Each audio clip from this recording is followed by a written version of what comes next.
관객 여러분들께 인사와 소개 부탁드립니다. 네, 안녕하세요. 연출 성종환입니다.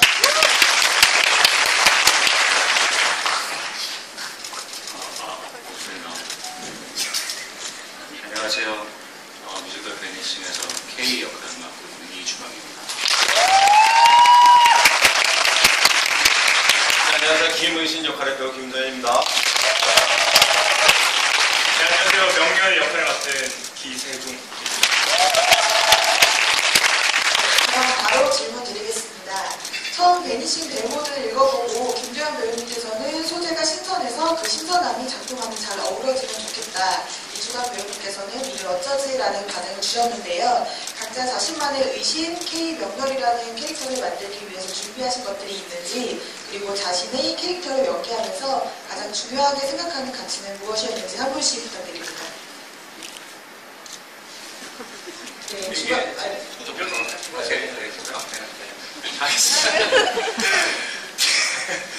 저는 사실 처음에 대본 받았을 때 이제 그 전체가 굉장히 쓸쓸하다라는 느낌을 정말 많이 받았어요. 이제 연출님하고 저희 이제 테이블 리딩 할 때부터 얘기했던 말인데, 저는 제 명렬이 마지막에 정말 쓸쓸하고 고독하게 끝났으면 좋겠다라는 말을 굉장히 많이 했거든요.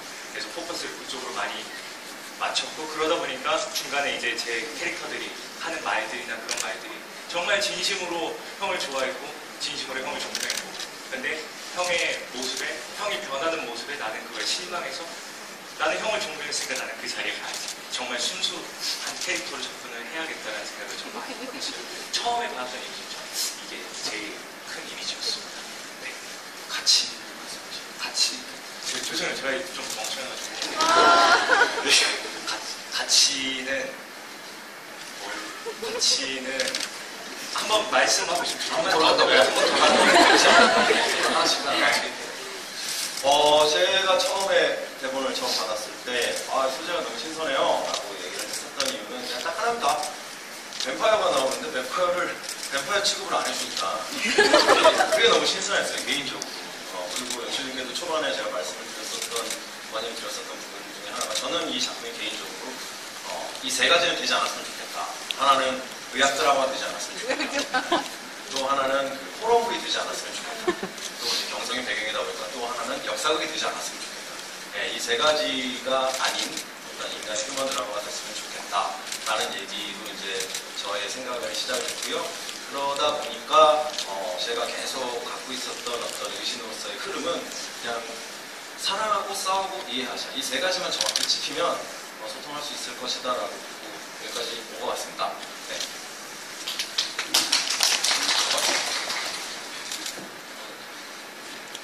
저는 처음에 대본을 봤을 때 K가 너무 오래 살았던 사람이잖아요, 혼자서. 그래서 정말 그 정도 오래 혼자서 고립되어서 살면, 그리고 인간이었지만 그 인간을 먹어야 살 수 있으니까 그게 얼마나 오랜 세월 축적되고 이렇게 쌓여오면 과연 인간은 어떤 형태로 변화할까?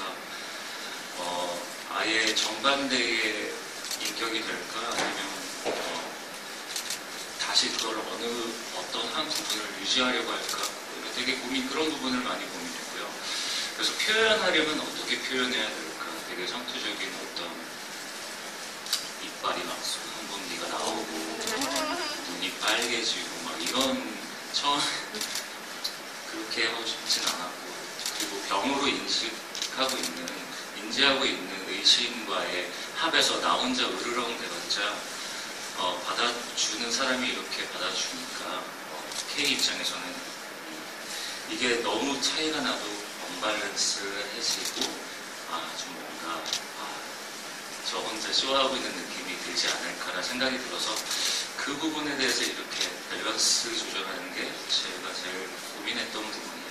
그리고 그렇게 보이지 않는, 대사도 많지 않은 이 상황 안에서 얼마만큼 그 전사를 쌓아왔을 때 보시는 관객분들이 그냥 서 있는 것만 봐도, 혹은 저 사람의 한마디만 들어도 아, 세월이 좀 느껴졌으면 좋겠다라는 생각을 했어요. 제가 중요하게 생각했던 가치.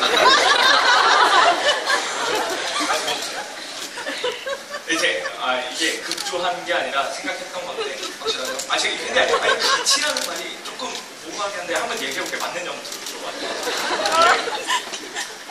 각자 다른 꿈을 꾸고 있잖아요. 의시는 의학 쪽에 인간의 생명에 대한 꿈, K는 이제 뭐 다시 인간으로 돌아갈 수 있을까라는 꿈을 꿀 수도 있고 이제 약간 베일에 쌓여진 캐릭터니까. 그리고 저는 인정받고 싶은 꿈. 그게 굉장히 좀 공감이 갔거든요. 인정받고 싶다. 그리고 꿈을 갖고 있는 거에 대한 거에서 내가 지금 꾸고 있는 꿈이 그거를 이뤄냈을 때 정말 원하던 꿈이 맞을까? 약간 이런 느낌. 어렸을 때, 고등학교 때 내가 어른이 진짜 빨리 되고 싶은데 내가 어른이 막상 됐을 때 내가 원했던 어른이 맞나? 난 이런. 괜찮아요? 그쪽. 그쪽. 아무튼 약간 그쪽으로 저는 많이 했습니다. 괜찮네. 같이 치달까? 같이 하는 제가 생각했었던 의신이의 가치는 연출님께서 많히 힌트를 주셨던 부분인데 그러니까 왼손에 대한 이해였어요. 제가 실제로 왼손잡이거든요. 어렸을 때부터. 여러분들 왼손잡이의 삶을 이해하시나요? 네, 일상에서 되게 크네요. 가위의 이 방향이 오른손용으로 돼 있어요. 왼손으로 잡으면 되게 아파요. 그리고 남자들 군대 가면 사격을 하죠. 사격을 하면 총알이 평평 나와요. 총알이 이쪽으로 나오거든요. 총이 있으면. 보통 오른손잡이 이렇게 쏘면 총알이 절로 가니까 상관이 없어요. 우선 이렇게 쏘니까 눈 아프고 여기다 더하면 이제 방독면을 쓰잖아요. 정화통이 여기 붙어 있어요.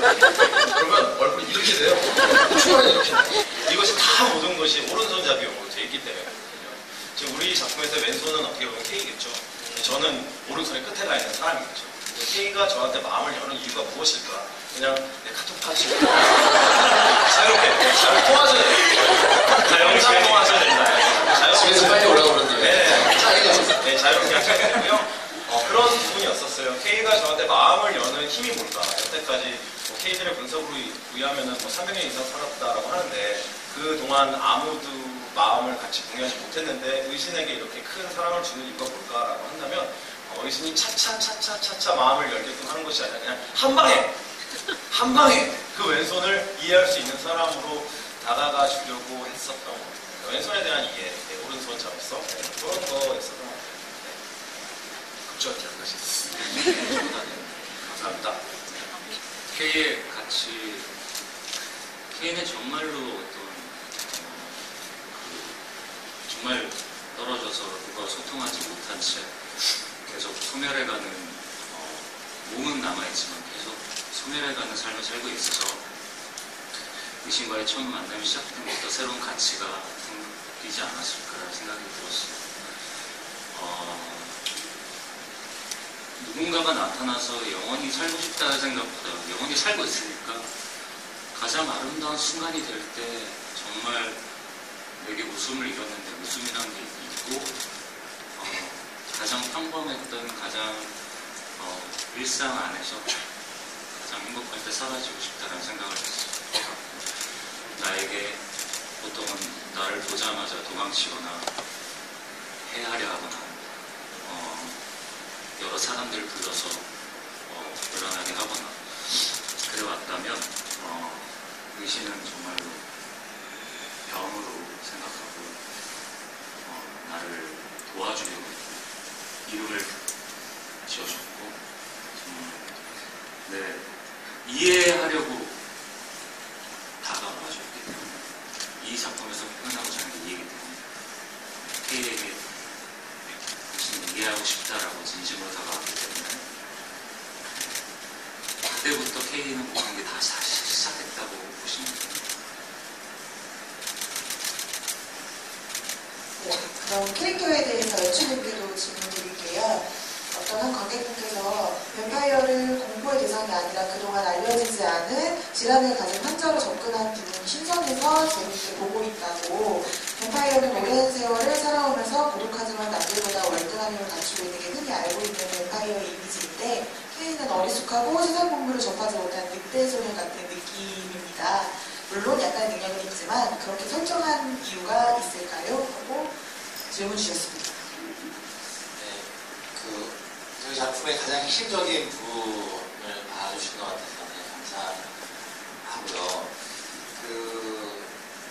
제일 처음에는 실제 조선 최초의 뱀파이어가 있다면 어떨까라는 상상에서 출발했고, 그다음 이제 함께 작가님과 만들어 갈 때는 좀 의신과 대비시켜주고 싶었어요. 의신이 굉장히 인간이 만든 가치들에 대해서 굉장히 훨씬 지적이고 좀 더 많은 아까 가치 얘기했는데 가치를 두고 있잖아요. 그와 반해서 K는 좀 더 자연이 가져다주는 어떤 섭리나 어떤 다른 부분에서 서로 차이가 있길 바랬거든요. 사실 다른 작품에서는 뱀파이어들이 굉장히 지적으로 표현되는 작품들도 많잖아요. 오랜 세월을 쌓았으니 인간이 쌓은 어떤 책에서든 어떤 경험으로든 굉장히 지적인 존재로 그것도 되게 바보처럼 보이는 그런 순간들이 있죠. 근데 실제로 K는 되게 똑똑해요.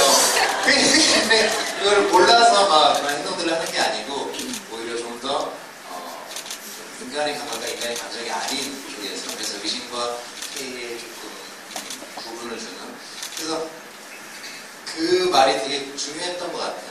사실 이런 존재인 줄 알았는데 알고 보니 이런 존재였더라. 이것이 이제 저희가 다루고 있는 큰 거잖아요. 타자화라는 그런 말이 있더라고요. 어떤 다른 이질적인 부분들을 조금 부각시켜서 공동체에서 조금 소외시켜버리는 그런 행동들을 우리 인간들이 하잖아요. 저도 옛날에 저는 반공교육을 받았던 세대인데 북한 사람들 늑대로 묘사했었거든요. 그럼 어린 나이에 실제 늑대라고 생각을 했었어요. 근데 막상 만나보면 똑같은 사람이에요. 또 요새는 또 영화 같은 데서 조선족 분들을 이제 무섭게 묘사하잖아요. 사실 개인의 차이인데 조선족은 이럴 거야. 내 누군지 아니? 막 이러면서 성경님 상 받으시면 축하드립니다.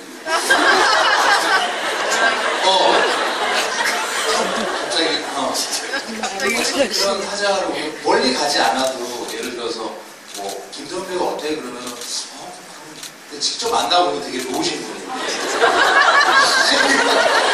분인데 어떤 그런 일들 우리가 겪고 있는데 좀 실제 지나치면 그렇게 볼 수 있지만 마주치면 그렇지 않다라는 어떤 이야기를 만들려고 조금 데뷔를 했던 부분이고, 조금 더 얘기해주세요. 그런 면에서 조금 더 경계에서 만나게 해주고 싶었어요. 그래서 일부러 시간도 새벽, 밤도 아닌, 아침도 아닌 새벽에, 그리고 이런 폐가 인간이 만든 공간도 아닌 자연이 만드는 공간도 아닌 꼭 그 경계에 놓인 그 시간과 장소에서 경계를 넘어서 만나게끔 해주고 싶었거든요.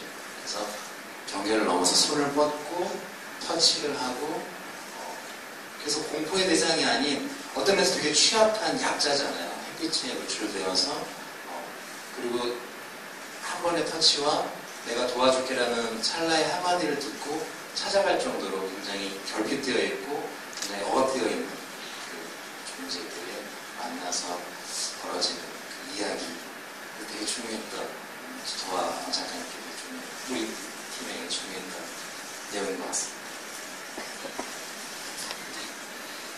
K한테 질문 드릴게요. K는 300년 이상 살아온 캐릭터인데요. 처음 뱀파이어에게 물리고 난 직후에는 어떻게 됐을까요?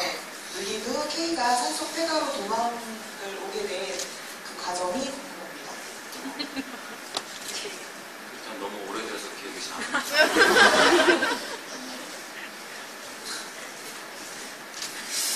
좀 물리고 난 다음에 너무 혹은 의신 이상으로 충격을 받았을 거라고 생각해요. 그래서 우리 집을 뛰쳐나와서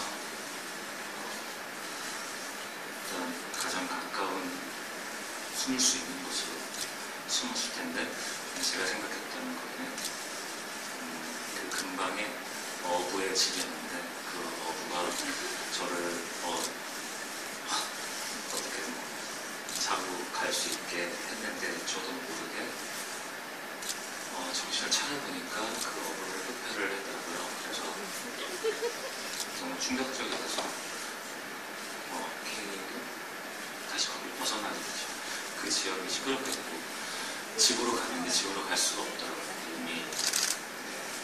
제 몸 상태는 또 괴물 같은 모습이었기 때문에 인간적으로 하는 게 아니라 너무 본능으로 움직이는 상태로 바뀌었기 때문에 집으로 갔지만 그 이후로 집으로 갈 수가 없었어요. 사람들이 날 마주칠 때마다 비명을치고 놀래는 어떤 그런 장면이 되었고 계속 숨어 살 수밖에 없게 되었죠. 그래서 원래 밤에만 활동할 수 있는 걸 알게 된 다음에 괴로워하다가 자기 집을 기웃거리거나 부모님이 어떻게 살고 있는지를 그냥 밤에 멀리서 지켜보고 자기가 뭐 정혼자가 있었으면 정혼자에게 나와 정혼했지만 다른 사람에게 시집을 간 거를 멀리서 구경하고 그 사람이 뭐 병을 얻어 죽더라도 무덤까지 혼자서 말없이 기다리고 그냥 홀로 그 밤엔 사람들이 안 돌아다니니까 그렇게 하다가 고치려고도 노력을 해보기도 하고 했지만 힘들었을 거라고 생각해요. 그렇게 하다가 점점 도망을 다니고 좀 더 사람이 많은 곳으로 가게 되고 안 그러면 살 수가 없으니까 그렇게 하다가 백악까지 가게 됩니다.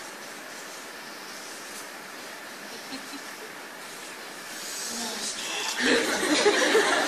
너무 오래돼서 기억이 잘 안 나요. 기억 안 나는 부분을 작가님과 나왔던 얘기 조금 보태드리면 작가님은 그렇게 말씀하시더라고요. 되게 300년 전에 부잣집 꿈도 포부도 많았던 부잣집 자제였던 그 아무개가 되게 신나게 한국에 가서 이방인들과 교류하다가 거기에 속해 있던 뱀파이어에게 특별을 당한 이후에 그와 함께 가자는 제안을 거절하고 홀로 되었을 때 그 이후로 이제 소문이 났겠죠. 아무개가 뭐 미쳤더라 혹은 귀신이 씌었더라. 여기서부터 이제 조금 전에 막 말씀드렸던 인간의 어떤 좀 소외시키는 어떤 그런 행동들이 당연히 그럴 수밖에 없었겠지만 근데 그런 생각도 해봐요. 얘를 어떻게든 인정하고 서로 피를 나눠서 얘를 함께 구성원으로 살아갔으면 어땠을까. 그것도 가능한 일이잖아요. 사실은 우리가 좀 더 생각을 그쪽을 쓴다면. 근데 어쨌든 인간의 본성대로 이를 대처했어요. 그래서 그 아버지가 그리고 가족들이 절에 숨겼다라고 말씀해 주시더라고요.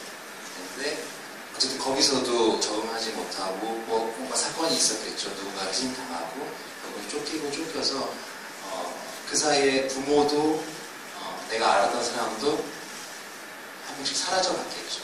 그리고 나라의 흥망성쇠도 다 지켜보고 이제 점점 다시 지켜보는 와중에 점점 더 인간으로부터 멀어져가는 감각도 감정도 멀어져가는 과정이지 않았을까라고 얘기를 나누고 배우들과 한번 공유하고 있습니다. 네, 감사합니다. 저희 베니싱은 한 캐릭터에 2명의 배우가 연기를 하잖아요. 그러다 보니까 두 배우의 차이점을 찾아보는 재미가 있는데 특히 두 의신의 부인자에 대한 설명이 다른 점하고 김도현 배우님만의 그 콜레라 관련 대사를 하시는 이유가 궁금합니다. 네. 많은 분들이 공연 끝나고 질문을 해주셨던 것 같아요. 지나는데 일단 저의 전제는 몇 가지가 있는데요. 일단 제가 지금 하고 있는 그 부인자 설명이 원래 대본입니다. 네, 원래 그 대사로 나왔었어요. 그래서 그걸로 한참 연습을 하고 있었던 과정 중에 어떤 더 이제 조금 의학적인 고민을 하고 있었던 이제 동료 배우인 이제 우리 로기 씨가 이러한 내용은 어떻겠냐라는 얘기를 했었죠. 그래서 이것도 되게 좋다, 되게 좋은데 저는 그 대사에 이미 호흡을 더 많이 맞춰놓은 상태였어요. 그리고 의학적으로 이 작품이 아까도 말씀드렸듯이 이 드라마는 의학 드라마가 아니다. 그리고 이미 이 세상에 존재하지 않고 있는 뱀파이어라는 존재가 등장하고 있고 그의 혈액을 갖고 연구를 하고 있다는 설정만으로 이미 이 혈액의 구성 모양 자체는 사실 우리가 나름대로의 타당성을 갖고 설정하는 것이 중요한 것이지 이것이 현대의학과 얼만큼 더 치밀하게 더 개연성이 있고 더 사실적인지 그것이 중요한 것 같지는 않다. 그런 생각인데 저는 일단 그 기존의 대사를 준비를 하고 있었고 나름대로 그 호흡 안에서 리듬을 찾고 있었고요. 제가 이제 가장 중요하게 생각했었던 거는 사실 앞대사에서도 있어요. 그 느낌이라는 게 결국 시상하고 있어 분비되는 CRH 영향을 받아 원래는 부신에서 뭐 생성되는 코르티솔로 인해서 혈압 상승 이게 있어요.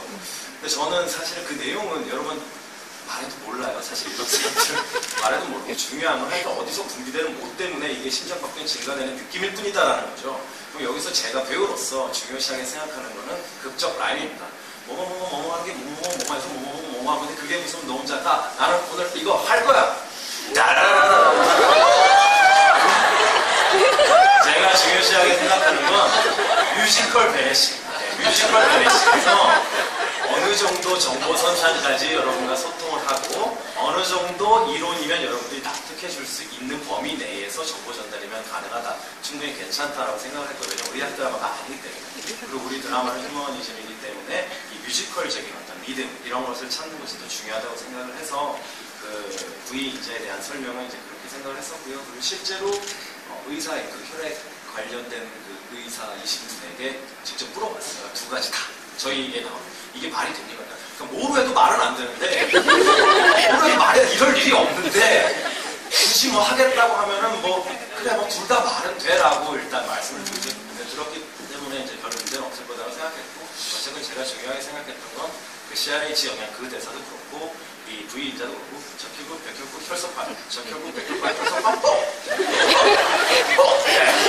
이런 것들 이런 어떤 리드미컬한 라인을 통해서 여러분들과 조금 더 초반 장면에서 조금 더 친숙해지고 조금 더 마음을 열게 만들고 그래서 후반에 이랬던 애가 혈기로 변해가는 과정이 조금 더 안타깝게 해드리고 싶은 그런 쪽에 저는 포커스도 맞췄던 거고요. 실제로 제가 이 작품을 하면서 이신양 캐릭터 만들어가면서 속에서 이제 상상하고 있었던 그 캐릭터는 여러분들 공감하실지 모르겠지만 저는 그랬었어요. 세월간이 보셨어요.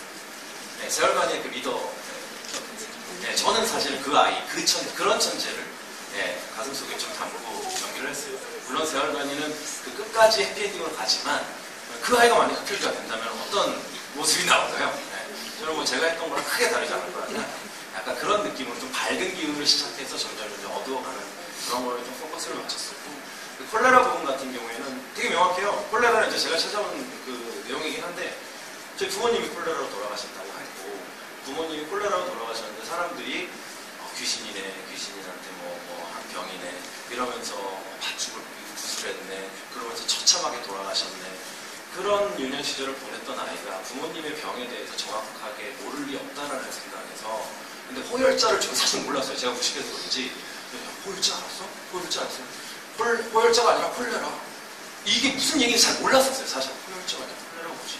호열자가 아니라 그 병이 호열자라는 병이 있고 콜레라가 있는데 그게 호열자가 아니라 콜레라라는 병 이건가? 그래서 찾아본 거예요. 사실 되게 무식해서 그런데 호열자 발음을 잘못한 게 콜레라의 발음을 잘못한 게 호열자구나. 중국어로는 머리가 이렇게 하나 보죠.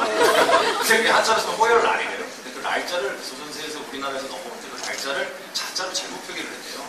그래서 호열자가 된 거예요.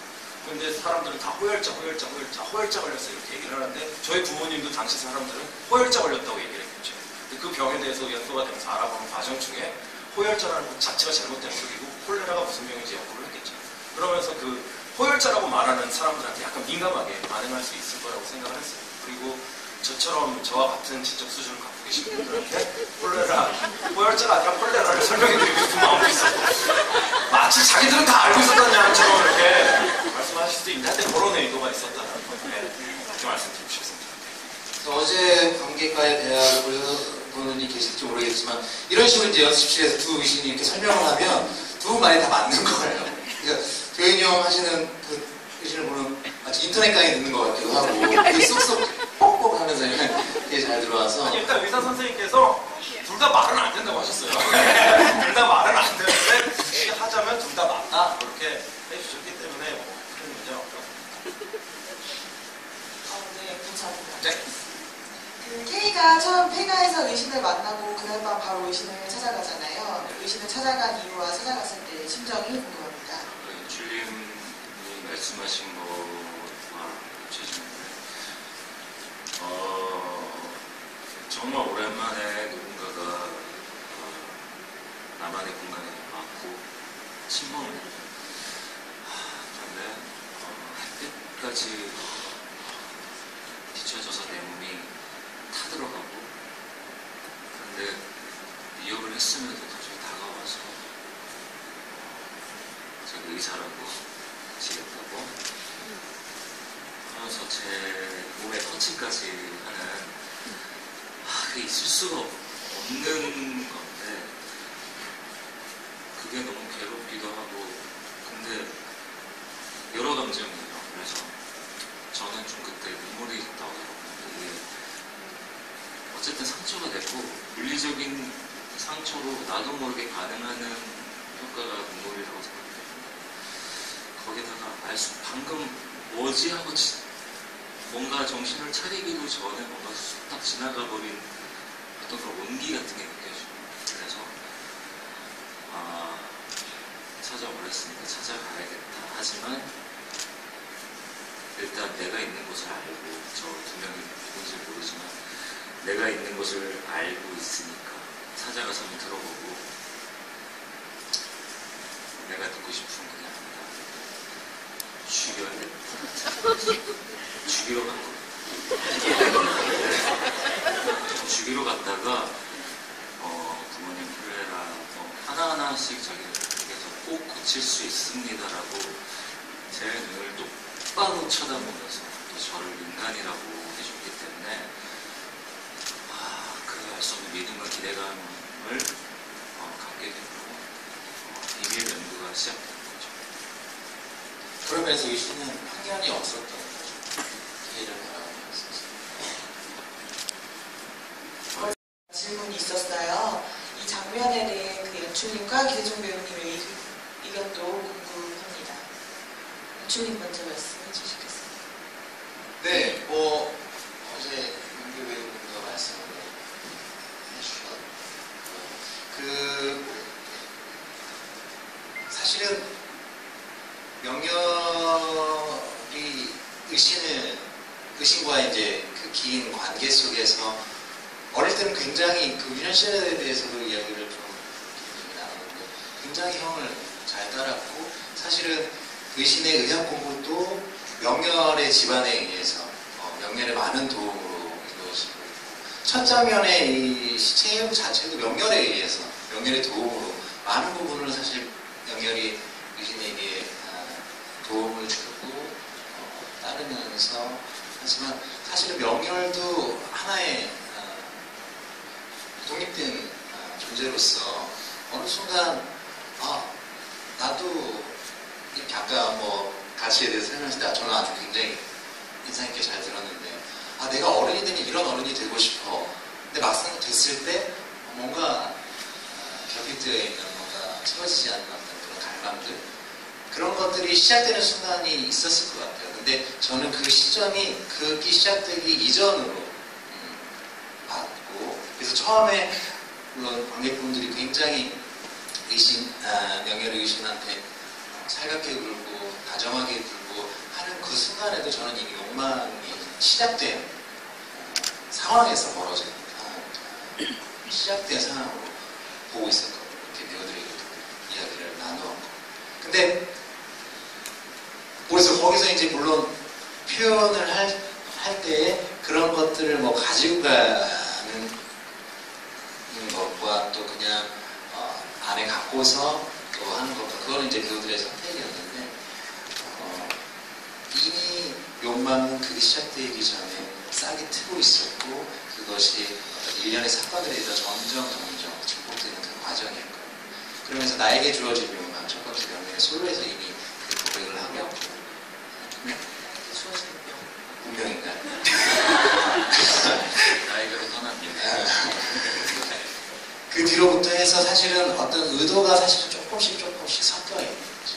그래서 처음에 메스를 전해주는 과정 그리고 형에게 그래서 처음에 조금씩 떠보면서 확인하면서 하는 과정으로 하는데 그것이 텍스트적으로 조금 더 명렬의 그 변화되는 과정을 더 설명해 주지 못한 설명이라기보다 잘 다루어 주지 못한 부분이 조금 아쉬움이 나는데요.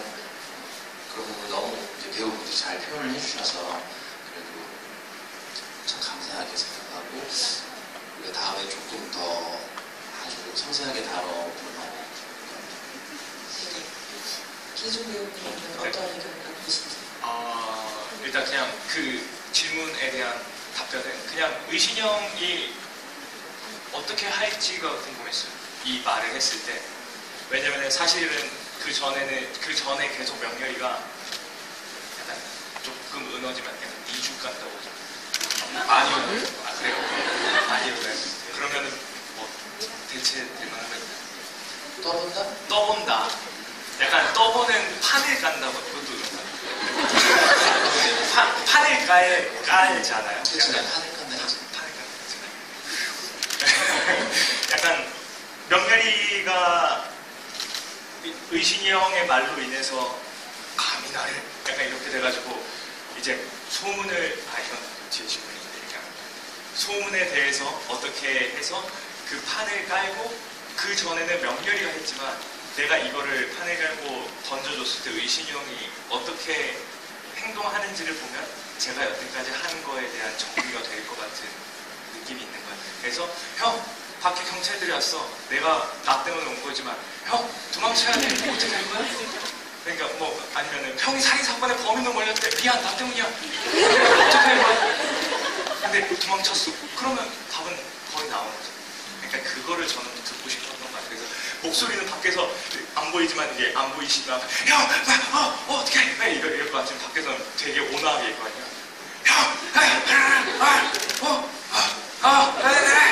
사실 그냥 이런만 있거든요. 그러니까 조금 어떻게 하는지 보고 싶었던 말인 거 아니에요. 그럼 이게 다음 질문에 조금 이어서 될 것 같은데 명렬은 그 초반부터 이게 의심바라기로 세상 순수한 모습을 보이는데 여러분의 소문 넘버를 부를 때는 미소를 지으신다고 네. 그래서 소문을 비웃는 것 같기도 하고 형이 곤란에 처한 걸 좋아하는 것 같기도 하고 그 소문을 명렬이 낸 건 아닌지 궁금합니다. 이게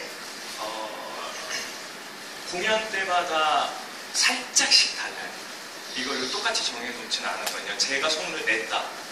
근데 거의 마지막은 똑같지만 시작이 예를 들어 도현이 형이 저를 야 너 빠져 하고 뭐 위험해 약간 이런 뉘앙스 없이 야 너 빠져 그리고 그 계속 강하게 밀어내면은 거기 시작이 처음에는 진짜로 사람들이 낸 소문들로 갔다가 결과적으로는 사람을 죽였을 거고 쥐를 먹었고 그거는 결과적으로 제가 낸 거 저는 제가 냈다고 생각했거든요. 근데 처음에 푸시가 강하게 들어왔을 때는 처음부터 이 모든 사건의 발단의 소문은 제가 냈다고 생각했어요. 근데 형이 약하게 밀어내고 약간 저도 어느 정도의 여지를 가지고 있는 상태에서 시작이 되면 그 사람들이 내고 있는 소문 안에서 저도 흔들리고 있는 상황에 그러니까 물이 100리터 들어가는 컵에 99리터 들어가 있냐 95리터 들어가 있냐 약간 이 차이인 것 같아요. 이 노래 사이가. 그래서 99리터가 들어가 있으면은 시작하자마자 1리터 넣고 바로 넘쳐서 나오는 거고 95리터가 들어가 있으면 조금 5리터 좀 더 넣고 그 다음 넘치는 이런 차이라고 해서 결과적으로는 그 소문을 제가 낸 거를 쉽지 않아요. 하여튼 제가 소문을 내고 그 소문을 낸 거에 대해서 그럼 난 이제 이 소문을 냈으니까 어떻게 할까? 내가 원하던 거를 이제 해야겠네. 라는 제 답변이었습니다. 마지막에 의신이가 명렬이를 물기 전에 미안하다라고 말을 하는데요. 무엇 때문에 미안함을 느끼는 건지 의신이가 시작한 연구만 아니었으면 명렬이가 이렇게 나쁜 아이가 되지 않았을 거라는 생각이었을지 아니면 네 궁금하고요. 명렬이가 의신에게 가족 같은 존재였을 텐데 물 때 어떤 마음이었을지 궁금합니다. 일단 사람이 모든 행동을 할 때 그렇게 깊게 생각하고 행동하는 많지 않아요. 일단 어떤 감정에 의해서 가는 게 일단 크겠죠. 특히 우리 그 씬 같은 경우인 경우에는. 근데 뭐 가족 같은 동생? 네, 가족 같은 동생 맞죠. 근데 이미 엄청난 배신을 했죠. 이미 엄청난 배신을 한 상태고. 그리고 의신이가 연구하고자 하는 것은 부위인자를 원래 최초에 연구를 하고 싶었던 건 아마 그런 게 아니었을까 싶어요. 이 K의 혈액 속에 담긴 이 신기한 능력, 특히 재생 능력. 재생 능력을 제외한 나머지 능력은 사실은 그렇게 좋지 않은 능력이겠죠. 네. 그 재생 능력. 그래서 이것도 막 하면 쫙 이런 재생보다도 이것을 예를 들면 한 방울 정도 10분, 30분에 넣어주면 오늘 까셨던 상처가 내일 낫다는 거죠. 굉장히 좋지 않을까요? 정말로 교통사고가 나신 분한테 요거를 예를 들면 이렇게 링볼 한 2시간 맞아주면 한 3시간 후에 완치가 된다는 얼마나 정말 아름다운 세상이 생기겠어요. 그런 정도의 어떤 연구였을 거라고 생각해요. 그리고 그것을 만약에 K가 똑같은 능력을 줄 수 있는 어떤 약품을 만든다고 해도 그것을 의신이가 유통에 찬성하지는 않았을 것 같아요. 그 정도 선상을 원했겠죠. 그런데 지금 이 친구가 원하는 것은 사실 너무 인류의 미래를 바꿔놓는, 어쩌면 이 지구 생명체의 어떤 모든 생명체를 위협할 수 있는 그런 위험에 영화 보면 많이 나오잖아요. SF 영화 같은 데 보면 하면 안 될 연구를 해야 되는 그런 어떤 친구라고 이제 판단이 되겠죠. 너무 위험한 판단이고, 그러나 물 수밖에 없고, 심지어 K한테 칼까지 뽑아. 물론 다시 살아날 거라고 생각하고 있지만 칼까지 뽑아. 이 친구 이제 갈 때까지 갔구나. 이제 뇌가 없구나. 이 친구. 엄청난 어떤 탐욕과 이런 거로 지금 빠져들어가고 있는 동생이니 이것을 막을 수 있는 방법은 무력적으로 이 친구를 제압할 수 있는 방법밖에 없다. 그런데 이미 뱀파이어가 된, 그것도 몇 년 산 뱀파이어에서 몇 년 산 의신이가 이 순간에 그럼 총을 써야지 맞을지, 칼을 찔러야 맞을지, 망치로 머리를 때려야 될지, 여러 가지 얘기를 실제로 했어요. 어떻게 얘를 무력적으로 제압을 할까. 근데 그래도 뱀파이어니까, 그리고 뱀파이어에서 살아왔으니까 어떤 무기를 사용하기보다는 본능적으로 그 순간에 어떤 분노와 어떤 그런 것들이 본능적으로 뱀파이어스럽게 무력적 제압을 하는 게 맞지 않나라고 생각을 해서 그렇게 하는 거고요. 근데 무는 것 자체 미안하긴 미안하잖아요. 네, 그래도 과거에 제가 좋았던 사이인데 이 지금 현실에 왜 고등학교 친구 중에서 제일 친했던 친구인데 지금 사이 좀 껄끄러운 친구 한두 명씩 있잖아요. 그러실 수 있잖아요. 네, 일상에서 그럴 수 있잖아요. 그런 동생인 거죠. 과거에 제일 아꼈던 동생인데 현재에서 왼수가 돼 있는 그런 처단해야만 하는 그런 친구가 돼 있으니까 물긴 물었는데 미안하죠. 미안하지만 어쩔 수 없고 그런 부적인 감정이라고 저는 생각하고 있습니다. 마지막에 의신이 K에게 진짜 이름을 묻는 장면에서 K라고 대답을 하잖아요. K에게 K라는 이름이 어떤 의미가 있었는지 그렇게 대답을 했을지 궁금합니다. 나에게 새로운 이름을 지어줬고, 모르겠어요. 저는 그렇게 설정하고 들어간 게, 처음에는 서로가 K의 원래 이름을 찾으려고 서로가 지어주기도 하고, 도현이 형은 만득인가? 희망복싱. 만드가 그렇게 하려고 했는데, 조선시대 분위기니까 좀 조선스러운 이름. 요즘에야 만시가 뭐 이런 거 하려고 했는데, 아무리 생각해도 처음에는 K가 시간이 지나면서 처음에는 자기를 기억해주고 자기가 기억하는 사람들이 있다가 점점 시간이 세월이 지나면서 자기를 기억해주는 혹은 자기를 호명했던 사람들이 점점 사라지고, 정말 이젠 나의 존재를 다 모르고, 시간이 지나고 100년이 지나고 또 100년이 지나고 그랬을 때 누구한테도 내 이름을 얘기할 수도 없는, 점점 그런 기억이 지워져 갔을 것 같아요. 그래서 자기 이름조차 기억이 안 났을 것 같아요. 그저 본인만 남아요. 하지만 딱 사냥을 할 때만 가장 인간적인 모습을 보여줄 수 있는 그 정도 그래야 되니까, 그래서 그렇게 살아왔는데 나에게 K라는 이름을 주었고 날 가장 이해하려고 했고, 그때부터 저는 어떻게 그냥 너무 오래 살았지만 그것도 잊은 채 되게 오래 뭔가 새로운 삶을 살고 있는 듯한 느낌을 잠시라도 느낄 수 있었고, 제가 이름을 마지막으로 K라고 부른 이유는 내 이름이니까, 이제 그게 내 이름이니까, 내가 기억하는 나의 이름, 그리고 나를 불러주는 나의 이고, 저에게 의미가 되게 컸고, 또 저는 그게 굉장히 특별한 순간이라고 생각하거든요. 마지막까지, 결국 이 마지막을 향해서 달려온 건데, 너 이름이 뭐야? 라고 의심도 그때 물어봤을 정도로 우리는 하지만 그것도 좋았고 그게 중요한 게 아니었으니까 그냥 함께 있는 게 중요한 거였으니까 날 이해한다는 게 중요했으니까 내가 이름이 뭐든 의신이 준 이름이니까 그래서 K라고 했던 진짜 끝나면 분위기가 어떻게 좀 해줘요? 진행하시죠. 네, 결국 의신은 마지막을 K와 함께 하는 걸 선택을 합니다. K와 마지막을 함께 하려고 선택한 이유가 따로 있을까요? 아, 의신이가요? 네, 의신이가 K와 함께 마지막 같이 에피소드로 가잖아요. 에피소드로. 네. 되게 명확하지 않나요? 저는 그렇게 생각을 해요. K의 병을 고쳐주기 위해서 두 사람의 관계가 시작이 됐고 저는 또 바로 직전에 사람을 죽였다는 놀라운 사실을 알게 됩니다. 저의 실험은 실패. 의신이가 가장 싫어하는 것은 사람을 죽이는 것이고 근데 죽였다고 하고 연구는 실패. K는 사람이 돼서 죽어가고 있고 그럼 이제 남은 건 실험 실패와 혼자 뱀파이어로 영원히 살아야 되는 것과 유일하게 소통하는 친구는 죽었고 돌아갈 학교는 없고 가족 같았던 유일한 동생은 악당이 되겠고 살아야 됩니까?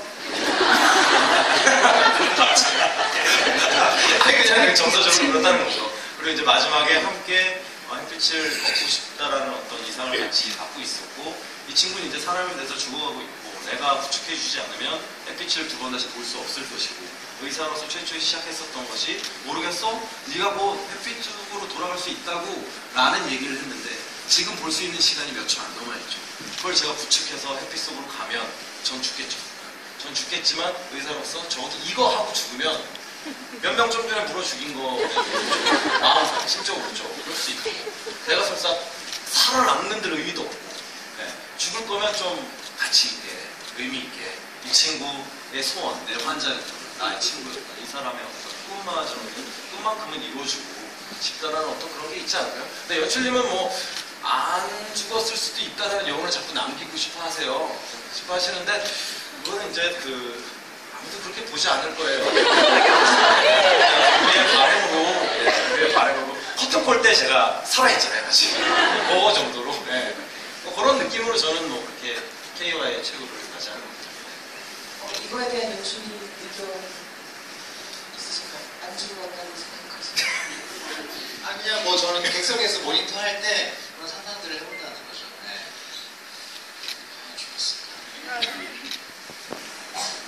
그러면 K와 의신이 모두 죽고 모두 사라지고 혼자 남겨진 명렬은 어떤 삶을 살았을까요? 어제 그 용규 명렬 배우님께서는 피의 축제라는 말씀을 하셨어요. 축제가 무슨 저 어제 잊지 마시고 축제가 어떤 피의 축제. 페스티벌. 모든 다 죽이겠다 하셨는데 기세종 분이 생각하는 명렬은 어떤 삶을 살았을지 궁금합니다.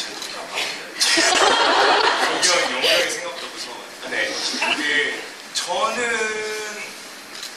이 대본을 봤을 때 마지막에 쓸쓸하다라는 얘기를 아까도 했잖아요. 근데 사실 제일 쓸쓸한 거는 명렬이 아닐까라는 생각을 되게 많이 했어요. 왜냐면 다 사라졌으니까 쓸쓸할 밖에서 봤을 때 쓸쓸한 거고 저는 살아남아 있으니까 처음에 물려서 그렇게 된 상황에서는 제가 원했던 꿈을 의신이 형보다 나는 높은 위치에 섰어라고 약간 만족하면서 조금은 살았을 것 같아요. 근데 아까 얘기했던 것처럼 꿈이 이루어졌을 때 나한테 진짜로 남아있는 게 뭐가 있지라고 둘러봤을 때 정작 남아있는 게 아무것도 없으니까 굉장히 쓸쓸하게 아무것도 안 하고 살았을 것 같기도 해요. K처럼 그냥 숨어서 살았을 것 같기도 하고 아니면은 저도 원래 같이 있고 싶어 했던 존경했던 형하고 같이 있으려고 사라졌을 수도 있을 것 같다는 생각이 많이 했어요. 용병하고 굉장히 많이 다르게 용규 배우님께서는 사람으로 돌아갈 연구는 안 하셨을 거라고 하시더라고요. 아 그래요? 네. 아예 진짜 뒤가 야망이네요. 저는 뒤는 조금 남겨둬가지고 네 그랬어요. 네, 그럼 저희 사전 질문은 여기까지 하고요. 그 다음 현장 질문을 대답해드리는 시간을 가지려고 합니다. 뒤에 포스트잇판이 있어요. 여기서 배우님들께서 연출인과 배우님들 보시고 질문 한 개씩만 선택해 주시면 좋을 것 같아요. 어제 집을 못 갔어요. 늦게 끝나면. 못 가시겠는데? 못 가시고 자기 질문이 아무나 뽑는 거야. 어떻게 해야 돼? 남의 거 본인 질문 뽑아주셔도 되고요. 남의 거 아니면 뽑을래? 다른 저요? 직원. 넌 이거 뽑아.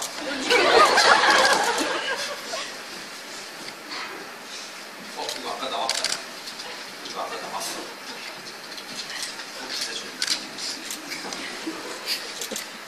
진짜 똑같아. 진짜 봐봐. 이 두 분이나 같은 걸 해주셔서 제가 영혼의 선물에서 미소가 무슨 의미인지 둘 다 똑같아. 아까 했잖아. 자, 기세 준비. 열심히 이거 할 거야.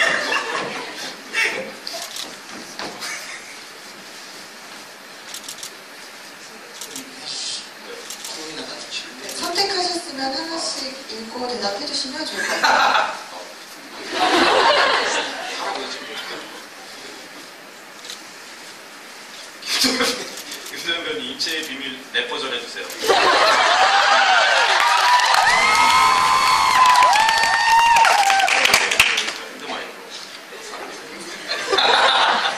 에이, 이것도 이렇게 하면 재미없는데. 이따가 마지막에. 기세준 배우님, 왜 김도현 배우님께만 변태 사이코라고 하십니까?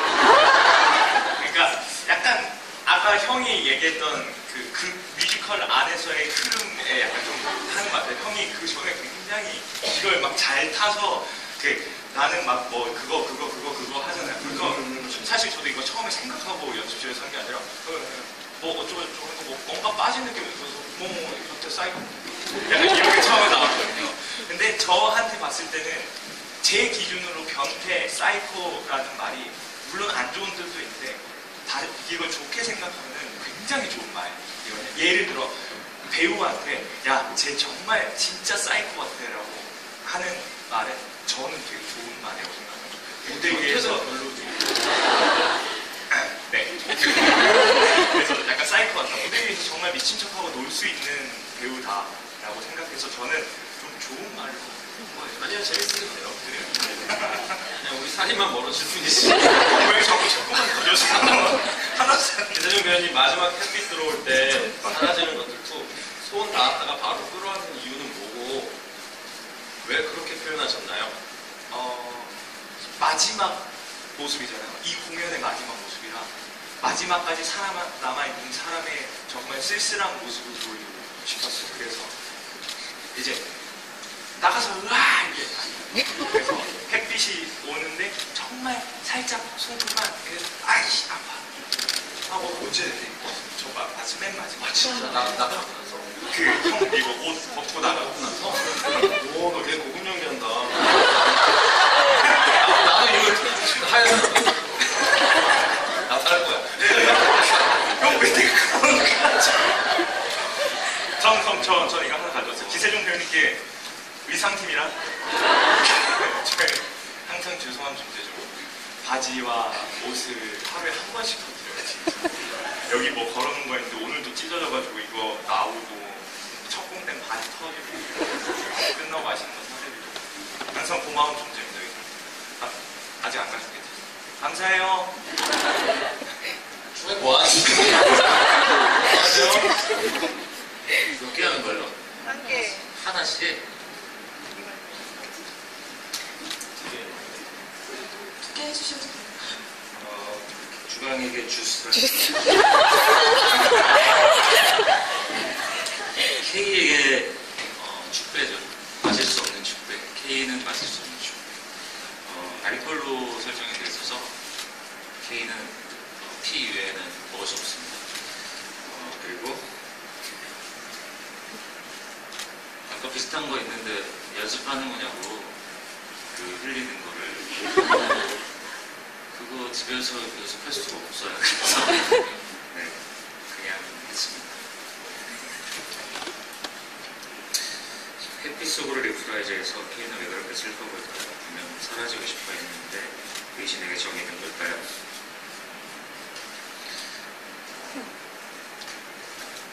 예기치 못했던 언젠가는 그렇게 되겠지라고 될 수 있을까라고 했던 그 예기치 못했던 상황을 갑자기 맞이했을 때, 그리고 내가 변해가고 있다는 걸 느낄 때, 그리고 사람은 본능적으로 아 내가 지금 죽겠구나, 이게 마지막이구나, 이 순간이 마지막이구나 라고 생각이 들었을 때, 그게 내가 바랬던 거지만 웃으며 안녕할 수 있을까라고 자문했을 때, 저는 마지막이라면 울면서 웃을 것 같아요. K라면. 그래서 지금 연기도 그렇게 하고 있고요. 너무 슬픈데 웃고 싶었어요. 그래서 이렇게 같이 의심도 같이 웃어주고. 네. 그래서 슬퍼 보이는 게 아니라 슬픈 거예요. 만약에 오늘의 K는 표현을 안 하잖아요. 제가. 늘 표현을 안 했는데 언젠가는 표현을 하려다가도 이게 안 받아서 안 하는 건데, 뭔가 아무것도 이 친구에게 해주지 못한 채 마지막을 맞이하는 게 K는 되게 슬펐던 것 같아요. 그래서 마지막에 의심이라고 하지 못했다. 근데 시간이 너무 없으니까 지금 마지막에 할 수 있는 게 뭐가 있을까에 그냥 계속 축배라고 생각했는데 그마저도 버틸 수 없었기 때문에 내가 해주지 못했던 거를 어떻게 하면 같이 마무리할 수 있을까라는 생각을 했던 것 같습니다. 네, 잘하겠습니다. 질문 다 대답해 주신 건가요? 네, 저는 이제 작품의 내용에 대해서 좀 언급할 수 있을 것 같아서 네. 영원히 사는 삶에 대해서 어떻게 생각하시나요? 물어주셨는데요. 어쨌든 뭐 경험해보지 않은 거라서 상상의 영역이긴 한데 우리 작품 안에서는 이렇게 좋게 그려지지는 않고 있고, 근데 어쨌든 우리 작품이 말하고자 하는 부분은 어제도 많은 분이 얘기했듯이 이 타인에 대한 이해는 불가능한 인간의 불완전함, 그리고 영원히 살 수 없는 인간의 유한함, 어떤 이런 것들 굉장히 냉소적으로 바라보고 있지만, 이런 것들 극복하는 것이 과연 무엇일까 했을 때 오늘도 굉장히 많이 나왔던 단어인데 순간이거든요, 사실. 네. 완전히 이해할 수 없지만 이해하는 순간들이 있는 것이고, 그리고 유한하지만 되게 영화처럼 느껴지는 순간이 있는 것이고, 그게 바로 두 분이서 사라지는 그 순간으로 봤던 거거든요. 인간의 불완전함을 극복할 수 있는, 인간의 유한함을 극복할 수 있는, 이해할 수 있던 그 순간, 영혼같이 느껴지는 그 순간. 그래서 사실은 우리 이 관극을 하시는 분들은 그 순간의 가치를 다 아시는 분들이잖아요. 순간의 예술을 오롯이 즐기시는 분들이시니까. 그래서 이런 이야기를 하고 싶었습니다.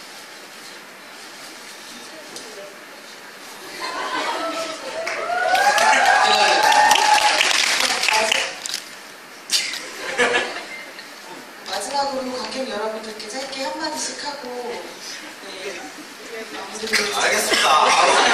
짧게 하고 랩으로 마무리를 짓는 것으로 하겠습니다. 어쨌든 오늘도 이렇게 객석 가득 메워주신 관객 여러분들 대단히 감사하고, 이제 몇 회 안 남았네요. 오늘 그 세 분은 2회씩 남은 걸로 제가 알고 있어요. 순간에 대한 이야기 하지만 이제 또 이 순간이 지나가면 되돌아오지 않는 그런 순간들인데요. 마지막까지 우리 배우들 최선을 다해 주실 거고, 우리 관객 여러분들 더 많이 사랑해 주시기를 바라고, 너무 감사하다는 말 다시 한번 드립니다. 감사합니다.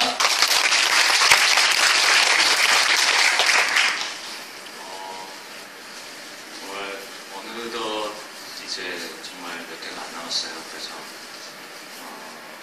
데니싱을 정말 사랑해 주시고 매번 찾아와 주시고 이렇게 모두의 의심, 영렬, K를 사랑해 주셔서 너무 감사드리고요.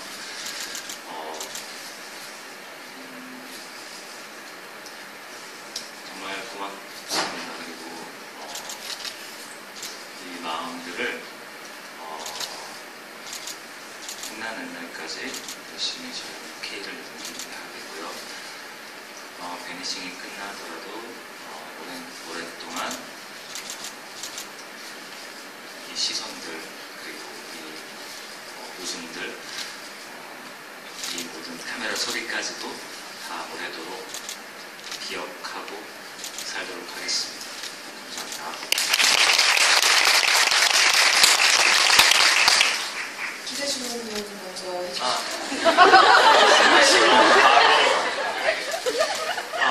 일단 이 베니싱이라는 공연에서 정말 열심히 했어요. 모두가 정말 열심히 했어요. 도현이 형 신발 보시면 아시죠? 옆에 막 다 이렇게 갈리고 우리 신발들이 얘기해주고 있어요. 정말 무대 위에서도 열심히 하고 연습실에서 정말 열심히 하고 형들 그리고 연출님 스태프분들 정말 많이 도와주시고 그러면서 재밌게 힘들게 그리고 무대 위에서 또 다시 재밌게 이렇게 하고 있다 보니까 또 이제 끝나가네요. 갑자기 죄송해요. 웃으면서 끝내야지. 조현이 형이 그 막공 때 울면은 죽인다고. 울면 안 돼요, 죽으면 안 돼요. 그래서 일단 뭐 정말 열심히 해왔고 뭔가 한 달 조금 넘게 했는데 좀 긴 느낌이 있었어요.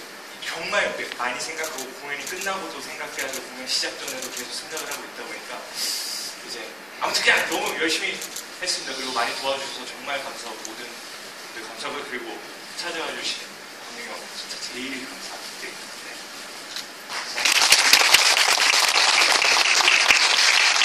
마지막으로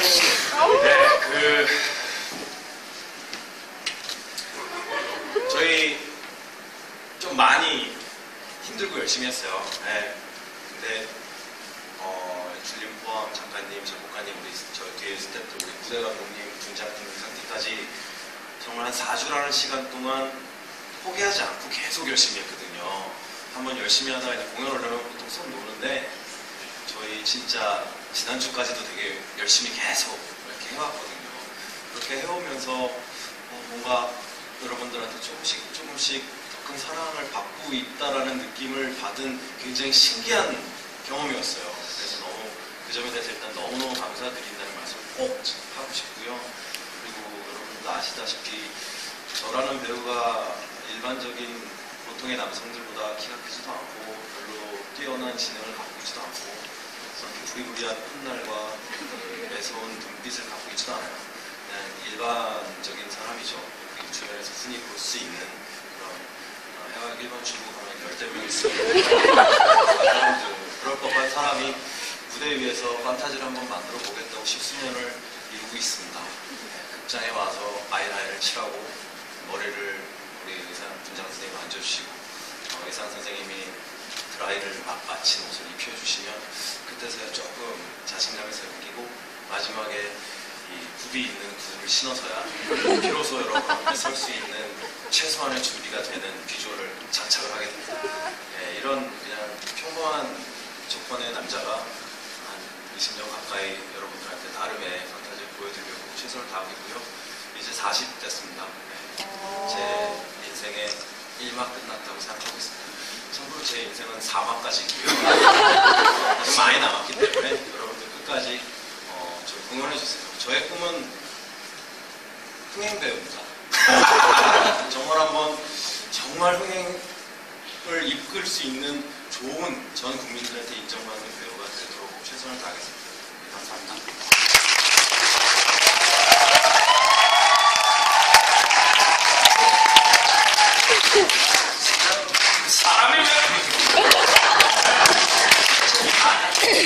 사람이 왜 아파 죽는지 어떻게 만들어져 움직이는지 알지 않고 비비다가 이게 다시 한번 갈게요. 사람이 왜 아파 죽는지 어떻게 만들어져 움직이는지 알지 않고 피부를 들추면 그 이유를 알 수 있어. 유난히 까맣고 고요한 얇고 욱한 이곳에서 위대한 비밀을 알게 될 거야.